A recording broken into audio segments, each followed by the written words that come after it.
Hi, I'm Neil Enoch. Welcome to Train Talk TV, the web show about all things train, episode number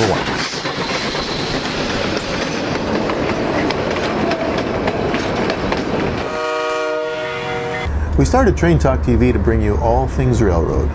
Museums, tourist railroads, HO, N-gauge, modeling, live steam, anything. We are even going to talk about T-gauge if we can find where we left it.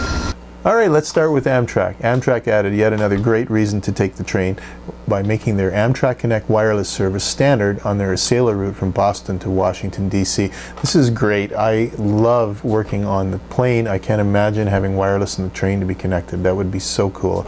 They are going to add it to other routes. They've even put out an RFP to equip their entire fleet. Hopefully that goes through, and Amtrak will earn a lot of respect from a lot of business passengers, as well as a lot of kids and every other kind of passenger for having free wireless service. Speaking of big Amtrak stations, Amtrak has started screening carry-on baggage in the Chicago Union Station. Now I know what you're thinking. Dang. Now you got to deal with luggage screening there at the trains too. But hey, do you want to be on the first train that has a problem with a terrorist? And with even more Amtrak news, Amtrak announced the 11th annual Lionel Amtrack Kids Essay Contest will be held again this year. This is an essay contest that asks kids to describe what they like about the train ride. It's an effort to increase kids' awareness of trains and get them involved. The prize is, of course, a Lionel train set. The only thing I'm not totally clear on is why they only offer the entry forms on certain Amtrak trains. So it's in order to increase the awareness of train travel, but you're already on the train. Amtrak should seriously look at extending this contest outside to get more people on the train. While all three of these Amtrak stories are from completely separate divisions of Amtrak, they do collectively paint a picture of a railway very invested in the future of passenger railroading in North America. Way to go, Amtrak. If the thought of having your carry-on baggage searched or screened in Chicago's Union Station has you down, you definitely don't want to go to Toronto's Union Station June 24th through June 27th. The station will be closed to via rail traffic for the G20 summit held in downtown Toronto. The entire downtown area will be closed for the conference. The recent meet of the Thousand Lakes region of the National Model Railway Association in Winnipeg was met with too much rain.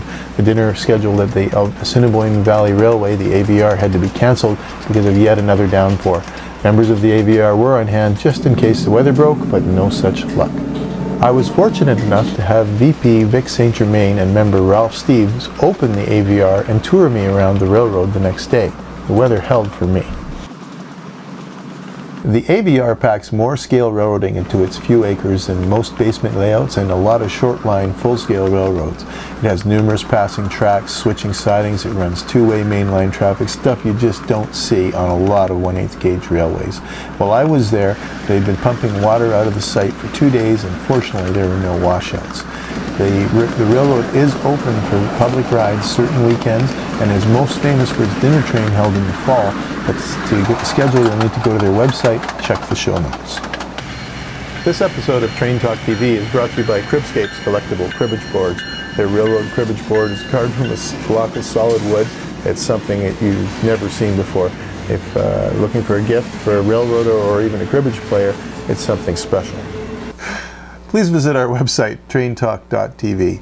You can view show notes for links and information we presented on the show, suggest a story, or comment on the show we've just seen. Thanks for watching.